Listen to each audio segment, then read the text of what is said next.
मयंक एक छोटे से गांव में अपने माता पिता के साथ रहता था। उसके गांव में बहुत ही अच्छे दोस्त बन गए थे। वे सब मिलजुल कर खेलते थे, खेतों में काम करते, कभी भूत चुड़ैल की डरावनी बातें करते। मयंक डरपोक किस्म का था। वो अपने दोस्तों से कहता, मुझसे ऐसी बातें मत किया करो। तो वे सब कहते, बड़ा ही डरपोक है तू। तो और उसे डराने के लिए वे सब और ज्यादा भूत चुड़ैल की बातें करते।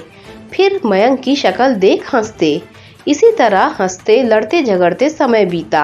मयंक पढ़ने में बहुत होशियार लड़का था। अभी अभी उसने 10वीं पास की और पूरे जिले में सबसे ज्यादा अंक हासिल कर नाम रोशन किया। मयंक के गांव में 10वीं के बाद स्कूल नहीं था। उसे पढ़ने के लिए अब शहर जाना था। उसके माता पिता ने शहर में रहने वाली मौसी ममता के यहाँ मयंक को भेजने का सोचा। मयंक की मां ने अपनी बहन ममता से बात की तो ममता ने भी कहा, हाँ उसको यहाँ भेज दो, हमारे साथ रहेगा और यहीं पास के स्कूल में दाखिला भी करवा देंगे उसका। मयंक का मन तो शहर जाने का नहीं था, पर शहर जाना उसकी मजबूरी थी। उसके सभी दोस्तों ने उसके लिए एक छोटी सी समोसा पार्टी रखी। सब बैठ समोसे का आनंद ले रहे थे कि एक दोस्त ने कहा, भूत चुड़ैल तो शहर में भी होते हैं, बच के रहना, वहां हम नहीं आएंगे तुझे बचाने। और सब मयंक की टांग खींचने लगे, हंसने लगे और मयंक को चिढ़ाने लगे। वे सब बातें मयंक को चिढ़ाने और अपने मनोरंजन के लिए करते थे। मयंक मौसी ममता के घर रहने चला गया। ममता के घर में उसके पति, बेटा विनीत और बहू अंजलि रहते थे। ममता के घर में नीचे एक हॉल, 2 बेडरूम ही थे और ऊपर छत पर एक कमरा बना हुआ था। ममता ने मयंक को ऊपर का कमरा दे दिया जिससे उसे पढ़ने में डिस्टर्ब ना हो। मयंक ने स्कूल में एडमिशन ले लिया और स्कूल जाने लगा। वहाँ उसने अच्छे दोस्त भी बना लिए। ममता मयंक को बड़े अच्छे से रखती, उसके खाने पीने का ध्यान रखती। अंजलि भी उससे बहुत अच्छे से बातें करती।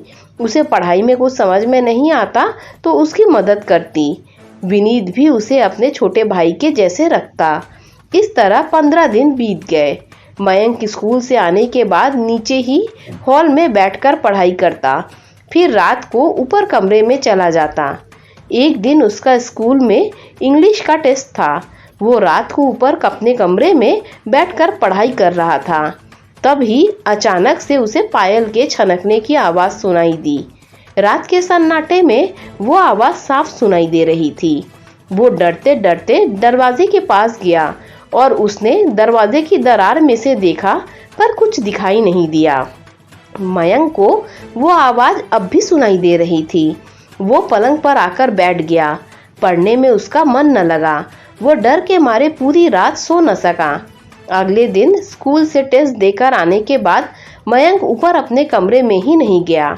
रात को सोते समय गया पर उसे नींद नहीं आई, किंतु आज पायल छनकने की कोई आवाज़ उसे सुनाई नहीं दी। उसने सोचा कल शायद उसका वहम होगा, पर फिर अगली रात 1 बजे के आसपास जब मयंक पढ़ाई कर रहा था, उसे फिर आवाज़ सुनाई दी। वो डरते डरते दरवाजे के पास गया और दरार में से देखने लगा। उसे आज कोई दिखाई दिया। डर के मारे कांपते हुए वे कंबल ओढ़कर हनुमान चालीसा बोलने लगा। कब हनुमान चालीसा बोलते बोलते नींद लग गई पता ही नहीं चला। अगले दिन वो स्कूल भी नहीं गया क्योंकि डर के मारे हल्का बुखार आ गया था। उसने ममता से पूछा, मौसी क्या मैं आपका मोबाइल लेकर दोस्त से बात कर लूं? ममता ने कहा, हाँ बेटा कर ले। मयंक ने अपने दोस्त के पापा के मोबाइल पर कॉल किया और कहा, जल्दी से सबको बुला, मुझे तुम सबसे बहुत ज़रूरी बात करनी है। मयंक के कहने पर उसके दोस्त ने 4 खास दोस्तों को बुला लिया। कुछ देर बाद मयंक ने फिर कॉल किया। मयंक के दोस्त ने फ़ोन लाउड स्पीकर पर कर दिया। फिर उसने सारी घटना उन्हें सुना दी। पहले तो सब हंसने लगे और बोले, पागल हो गया है तू। फिर मयंक के बार बार कहने पर सब उसे सलाह देने लगे। किसी ने कहा कि तू हनुमान जी की तस्वीर साथ रख, किसी ने कहा सरसों के दाने, किसी ने धारदार वस्तु को, किसी ने कहा तू नमक खाकर देखना, यदि कड़वा लगे तो समझ लेना उस चुड़ैल की दृष्टि तेरे ऊपर आ गई है। मयंक ने कहा, हाँ मैं समझ गया, और उसने फ़ोन रख दिया। उसके फ़ोन रखने के बाद वे सब हंसने लगे और बोले, क्या डरपोक है, ये भूत आत्मा कुछ नहीं होती, पर इसको कौन समझाए। मयंक का ऊपर के कमरे में जाने में मन ही नहीं करता। अब वो हॉल में ही बैठकर पढ़ाई करता और वहीं सो जाता। एक दिन ममता ने कहा, मयंक तू ऊपर कमरे में सो जाया कर, हम सुबह 5 बजे उठते हैं तो तेरी नींद खराब हो जाती है बेटा। ममता को मयंक बताना तो चाहता था, पर उसे लगा कि वो भी उसके दोस्तों की तरह उसे बेवकूफ़ कहेगी, इसीलिए कुछ न कह सका। ममता के बार बार कहने पर मयंक फिर ऊपर कमरे में सोने लगा, और जब तब वो पायल की आवाज़ सुनाई देती, वो दरार में से देखता तो कोई दिखाई नहीं देता। एक दिन ममता और उसका पति और अंजलि तीनों 4 दिन के लिए शहर से बाहर अपने करीबी रिश्तेदार की शादी में गए थे। घर में सिर्फ मयंक और विनीत ही थे। मयंक की परीक्षा चल रही थी, वो हॉल में बैठ पढ़ाई कर रहा था। विनीत बोर हो रहा था तो उसने मूवी लगा ली और मयंक से कहा, तू ऊपर जाकर पढ़ाई कर, तुझे यहाँ डिस्टर्ब होगा। मयंक ऊपर कमरे में बैठकर पढ़ाई कर रहा था कि कुछ देर बाद उसे पायल की आवाज़ सुनाई दी। वो डरते डरते दरवाजे के पास गया और उसने लड़की को देखा जिसके बाल खुले थे। अंधेरे में साफ दिखाई नहीं दे रहा था। तभी अचानक से बहुत ज़ोर से आवाज़ हुई। वो बुरी तरह डर गया और भागता हुआ नीचे विनीत के पास गया। उसके मुंह से आवाज़ नहीं निकल पा रही थी, सांस फूल रही थी। विनीत ने कहा, क्या हुआ? मयंक ने कहा, वो भूतनी ने मुझे देख लिया, वो मुझे नहीं छोड़ेगी। विनीत ने कहा, क्या कह रहा है तू? मयंक ने कहा, पहले आप मेरे साथ ऊपर चलो। दोनों ऊपर कमरे में गए। कमरे को देख विनीत ने कहा, क्या यहाँ तो कोई भी नहीं है? मयंक ने कहा, बाहर छत पर चलो। विनीत ने धीरे से छत का दरवाज़ा खोला। डरते डरते मयंक भी विनीत के पीछे गया। विनीत ने इधर उधर देखा तो कोई नहीं था, बस दीवार पर रखा एक गमला नीचे गिरकर टूटकर पड़ा हुआ था। विनीत ने कहा, डरपोक, कहीं ये गमला गिर गया होगा। ये माली को कितनी बार कहा है दीवार पर गमला मत रखा कर, सुनता ही नहीं। बिल्ली ने गिरा दिया होगा जिससे आवाज़ हुई और तू डर गया। मयंक ने कहा, ये गमला भूतनी ने तोड़ा है, क्योंकि मैंने दरार में से उसे देख लिया है। इस कारण उसने गुस्से में गमला तोड़ दिया। अब वो मुझे नहीं छोड़ेगी।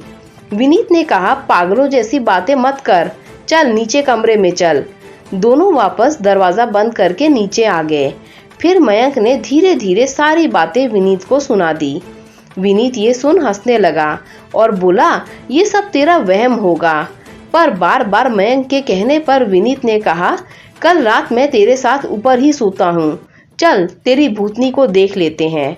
अगले दिन विनीत और मयंक ऊपर के कमरे में सोने चले गए। रात के 10 बजे के आसपास पायल की आवाज़ सुनाई दी। पायल की आवाज़ सुन विनीत ने छत की लाइट जलाई और इधर उधर नज़र दौड़ाकर देखा, पर कोई न दिखा। दूसरे दिन फिर मयंक और विनीत साथ सोए, पर कोई आवाज़ नहीं सुनाई दी। तीसरे दिन फिर पायल की आवाज़ सुनाई दी।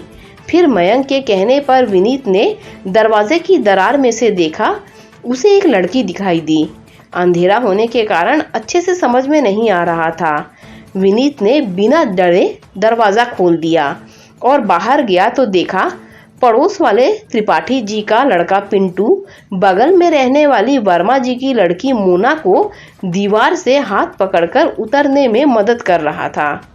दोनों विनीत को देख सकपका से गए। विनीत ने पूछा, ये सब क्या चल रहा है?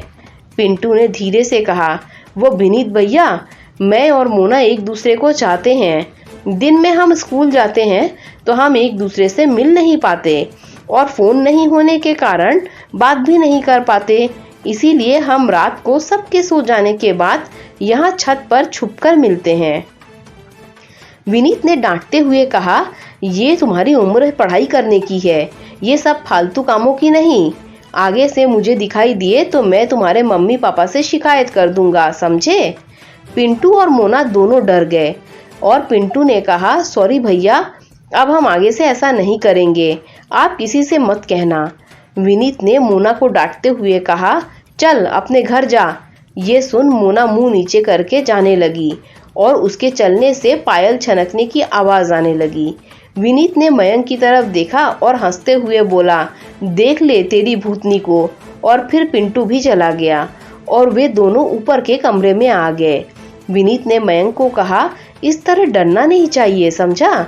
सोच समझ कर काम लेना चाहिए। उसके बाद मयंक को आधी रात को खनकती पायल का रहस्य समझ में आ गया। मन ही मन अपनी बेवकूफ़ी पर हंसता हुआ आराम से सो गया और उसके बाद उसका डर खत्म हो गया। दोस्तों, अगर आपको ये कहानी अच्छी लगी हो तो लाइक शेयर सब्सक्राइब कीजिए। Thanks for watching this video.